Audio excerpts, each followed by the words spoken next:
दोस्तों, ऐसा कहा जाता है कि भगवत गीता सिर्फ एक धर्म के लिए ही नहीं है, बल्कि इसे धरती के हर इंसान को समझना बहुत ज़रूरी है ताकि वो अपनी ज़िंदगी में सुख, शांति और सफलता को प्राप्त कर सके। भगवत गीता में कुल 18 अध्याय हैं और इन 18 अध्याय में कुल 700 श्लोक हैं, जिसकी प्रत्येक पंक्ति को पढ़ पाना हर व्यक्ति के लिए मुश्किल हो सकता है। इसलिए हम आज के इस बेहद ही खास वीडियो में भगवत गीता के 111 महत्वपूर्ण विचारों को लेकर आए हैं, जिसे बेहद ही आसान और सरल भाषा में आपको समझाने का प्रयास करेंगे। तो चलिए सबसे शक्तिशाली इन 111 विचारों को जानते हैं और अपने जीवन में इन्हें उतारने की कोशिश करते हैं। जय श्री कृष्ण। जिस तरह प्रकाश की ज्योति अंधेरे में चमकती है, ठीक उसी तरह से ज्ञान की ज्योति भी कठिनाइयों में चमकती है। इसलिए मनुष्य को हमेशा सत्य की राह पर ही चलना चाहिए। श्री कृष्ण कहते हैं कि इस धरती के हर मनुष्य को अपने कर्म के फल की चिंता किए बिना, उसके परिणाम की चिंता ना करते हुए, बिना किसी लोभ लालच के निष्पक्ष होकर और निस्वार्थ भाव से अपने कर्तव्यों का पालन करते ही रहना चाहिए।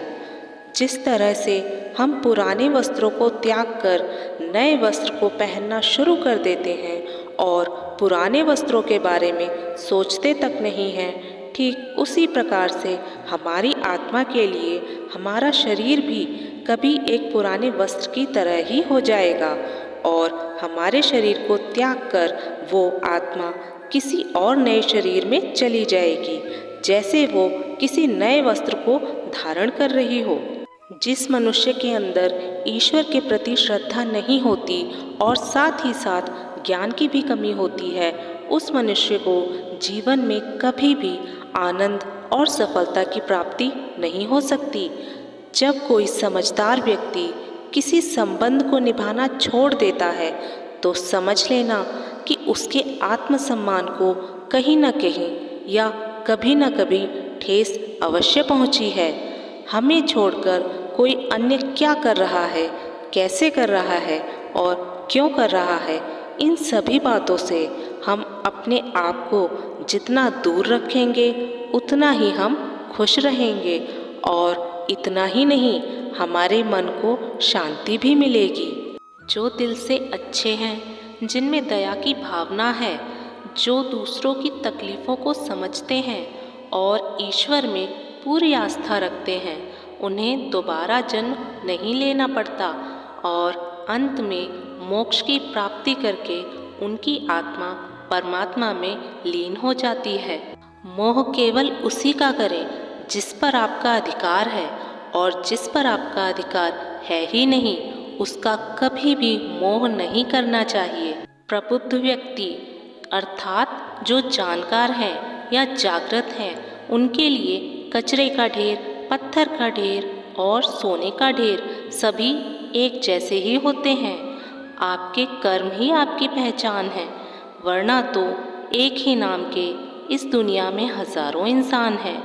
प्रेम सदैव माफ़ी की ही उम्मीद करता है और क्रोध सदैव माफ़ी को सुनना पसंद करता है।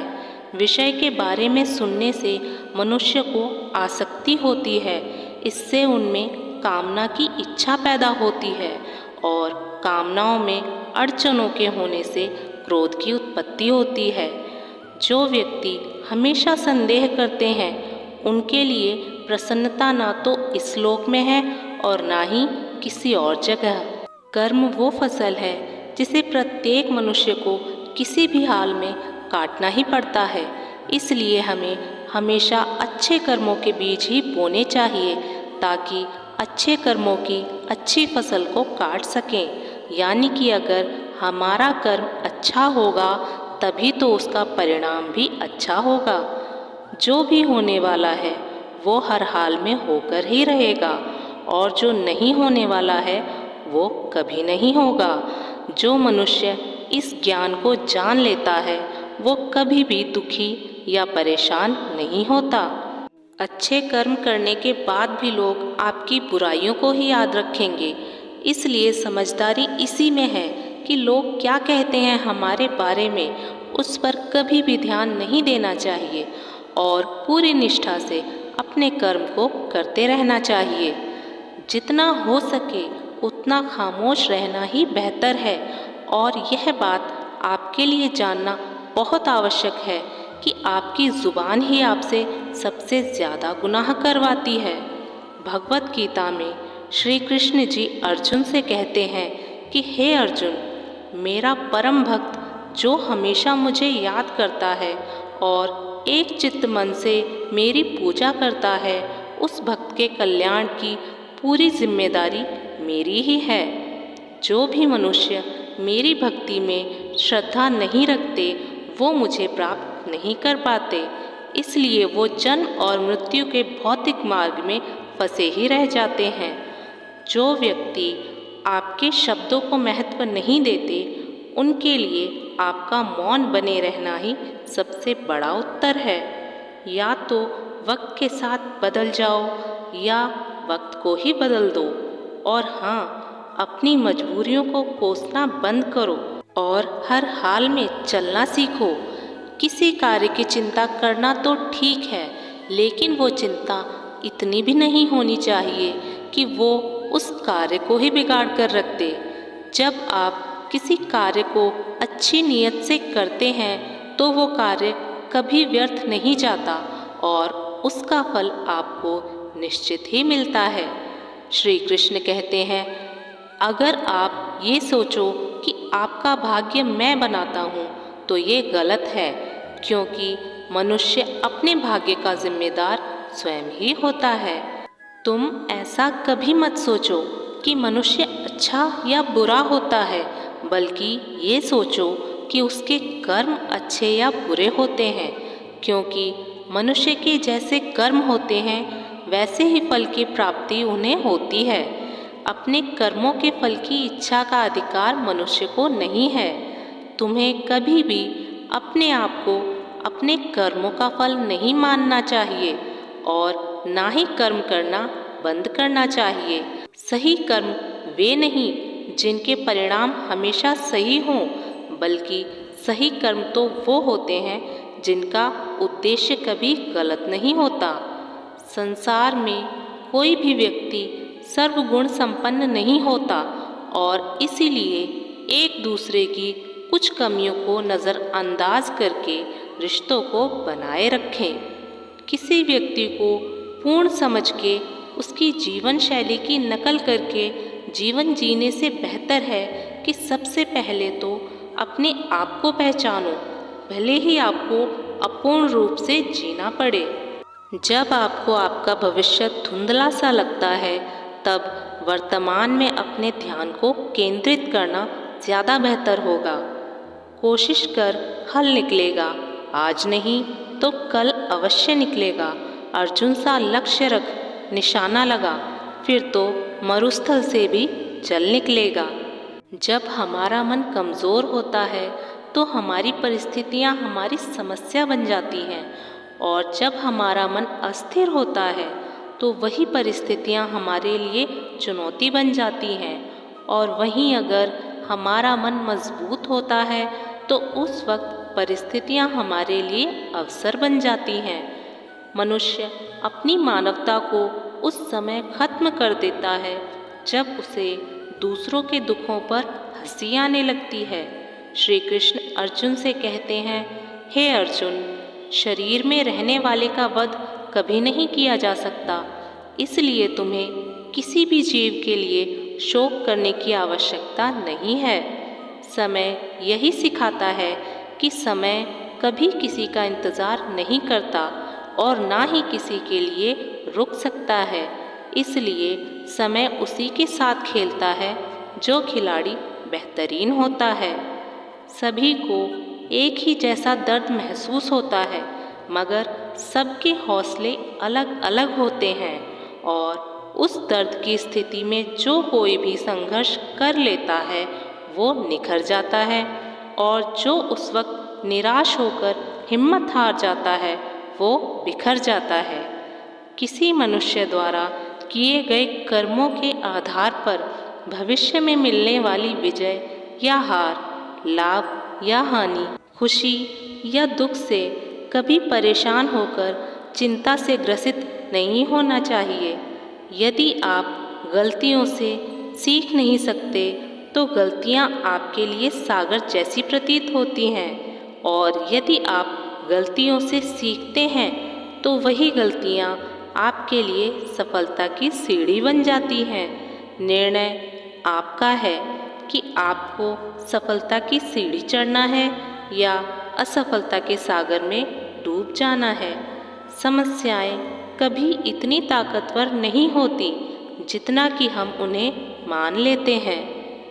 क्या कभी आपने सुना है कि अंधेरों ने सुबह होने नहीं दी? नहीं ना। दुख का अंधेरा चाहे जितना ही घना क्यों ना हो, सुख का सूरज अपने समय पर अवश्य ही निकलता है। गलतियां छोड़ना गलत नहीं है, बस शुरुआत खुद से होनी चाहिए। ये हमेशा ज़रूरी नहीं है कि हर बार आपके शब्दों को सही ही समझा जाए, इसलिए कई बार कई जगह पर आपके लिए मौन रहना ही बेहतर होता है। जो जितना शांत रहता है वो उतना ही ज़्यादा अपनी बुद्धि का प्रयोग करने की काबिलियत रखता है। अपने प्रति हो रही निंदा के कारण अपने लक्ष्य को ना बदलें, क्योंकि जैसे ही आपको लक्ष्य मिल जाएगा वैसे ही उन निंदा करने वालों की राय भी आपके लिए बदल जाएगी। आपकी हार और जीत आपकी सोच पर निर्भर करती है। अगर आप मान लेते हैं तो हार हो जाती है, और अगर आप ठान लेते हैं तो जीत हो जाती है।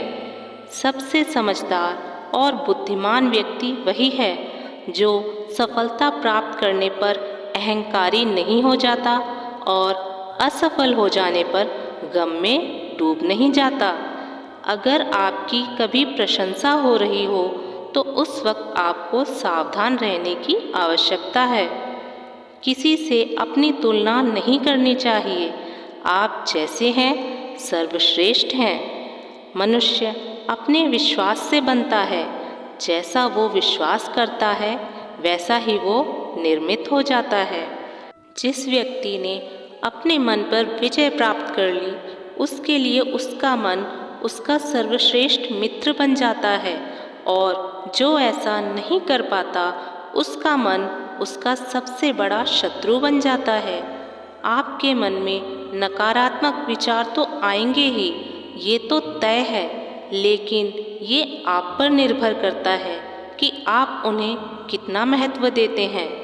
हमेशा स्मरण रखें कि यदि आप बेहतरीन दिनों को पाना चाहते हैं तो आपको अपने बुरे दिनों से लड़ना ही पड़ता है। जीवन में कुछ भी स्थायी नहीं है, इसलिए अपने आप को तनावग्रस्त ना करें, क्योंकि आपकी परिस्थितियां चाहे कितनी भी खराब क्यों ना हो वो बदलेंगी ज़रूर। संसार में परेशानी देने वालों की हस्ती चाहे कितनी भी बड़ी क्यों ना हो, लेकिन याद रखें भगवान की कृपा दृष्टि से बड़ी कभी नहीं हो सकती। जिसने मन को जीत लिया उसने समय से पहले ही परमात्मा को प्राप्त कर लिया है, क्योंकि उसने मन की शांति प्राप्त कर ली है। और वैसे मनुष्य के लिए सर्दी गर्मी, सुख दुख और मान अपमान सब एक जैसे ही होते हैं। आपके अपने विचार ही आपके लिए प्रेरणा के सबसे बड़े स्रोत हैं। पहले हमेशा बड़ा सोचें और खुद को जीतने के लिए प्रेरित करते रहें। मुश्किलें केवल बेहतरीन लोगों के हिस्से में ही आती हैं, क्योंकि वही लोग उन मुश्किलों को बेहतरीन तरीके से अंजाम देने की काबिलियत रखते हैं। चाहे कोई कुछ भी कहे, आप हमेशा अपने आप को शांत रखें, क्योंकि आपने देखा ही होगा कि सूरज चाहे कितनी भी गर्मी क्यों ना कर ले, सागर हमेशा शांत ही रहता है। जहाँ आपकी कोई कीमत ना हो वहाँ आपके लिए रुकना उचित नहीं होगा, चाहे वो किसी का घर हो या फिर किसी का मन ही क्यों ना हो। जो अपने मन को नियंत्रित नहीं करता उसके लिए वही उसका शत्रु बन जाता है। जब कोई हाथ और साथ दोनों छोड़ देता है तो ये कुदरत किसी उंगली पकड़ने वाले को अवश्य ही भेज देती है और उन्हीं का नाम है श्री कृष्ण। व्यक्ति जो चाहे वो बन सकता है यदि वह लगातार उस लक्ष्य पर अपना ध्यान केंद्रित रखता है। दुनिया की नज़र में जीतने वाला असल में विजेता नहीं होता, बल्कि विजेता तो वो होता है जो जानता है कि किन रिश्तों के सामने कब और कहाँ हारना है। जो लोग अपनी बुद्धि को खोकर भावनाओं में बह जाते हैं उसे तो कोई भी आसानी से मूर्ख बना सकता है। वक्त से पहले मिली चीज़ अपना मूल्य खो देती है और वक्त के बाद मिली चीज़ अपना महत्व खो देती है। आत्मा पुराने शरीर को वैसे ही छोड़ देती है जैसे मनुष्य पुराने कपड़ों को उतारकर नए कपड़ों को धारण कर लेता है। जिस प्रकार जल में तैरती नाव को तूफान उसे उसके ऐच्छिक लक्ष्य से दूर ले जाता है, ठीक उसी प्रकार इंद्रिय सुख भी मनुष्य को उसके लक्ष्य से दूर ले जाता है। आपका विश्वास एक पर्वत को भी खिसका सकता है, लेकिन आपका संदेह एक नए समस्या रूपी पर्वत का निर्माण भी कर सकता है। पूरी निष्ठा से अपना कर्म और अपना कर्तव्य निभाओ और सारा कुछ मुझ पर छोड़ दो। हो सकता है कि हर दिन अच्छा ना हो, लेकिन हर दिन में कुछ ना कुछ अच्छा तो ज़रूर होगा। धैर्य रखें। कभी कभी आपको जीवन में सबसे अच्छा पाने के लिए अपने जीवन के सबसे बुरे दिनों से गुजरना पड़ता है। रोना बंद करो और अपनी तकलीफ़ों से खुद ही लड़ना सीखो, क्योंकि साथ देने वाले भी शमशान से आगे नहीं जाते। जब समय न्याय करता है तब गवाहों की आवश्यकता नहीं पड़ती। एक उपहार तभी पवित्र और असली होता है जब वो हृदय से और अच्छे मन से सही व्यक्ति को सही समय पर दिया जाता है और उस उपहार को पाने वाले व्यक्ति को उस उपहार के प्रति कुछ मिलने की कोई उम्मीद ही ना हो। सुंदरता आपके दृष्टिकोण में होती है, क्योंकि किसी को कीचड़ में खिला कमल भी अच्छा लगता है तो किसी को चांद में भी दाग नजर आता है। श्री कृष्ण कहते हैं कि हे अर्जुन, जब कोई मनुष्य किसी भी देवता की पूजा पूरे विश्वास के साथ करने की मनोकामना रखता है, तब मैं उसका विश्वास उसी देवता में दृढ़ कर देता हूँ। किसी का भी उदय अचानक नहीं होता।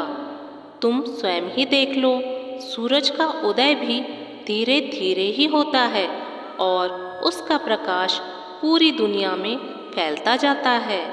धैर्य और तपस्या जिसमें है वही संसार को प्रकाशित कर सकता है। श्री कृष्ण कहते हैं, हे अर्जुन, स्वर्ग प्राप्त करने और वहाँ कई वर्षों तक रहने के पश्चात एक सफल योगी का दोबारा से एक पवित्र और समृद्ध कुटुंब या परिवार या खानदान में जन्म होता है। शब्द उतनी ही मात्रा में बाहर निकालने चाहिए जितना कि हम वापस लेने के काबिल हों और उन्हें वापस लेने में स्वयं को तकलीफ भी ना हो। जब कभी भी हमारा मन अशांत हो तो उसे वश में करना कठिन होता है, लेकिन अभ्यास से इसे नियंत्रित किया जा सकता है।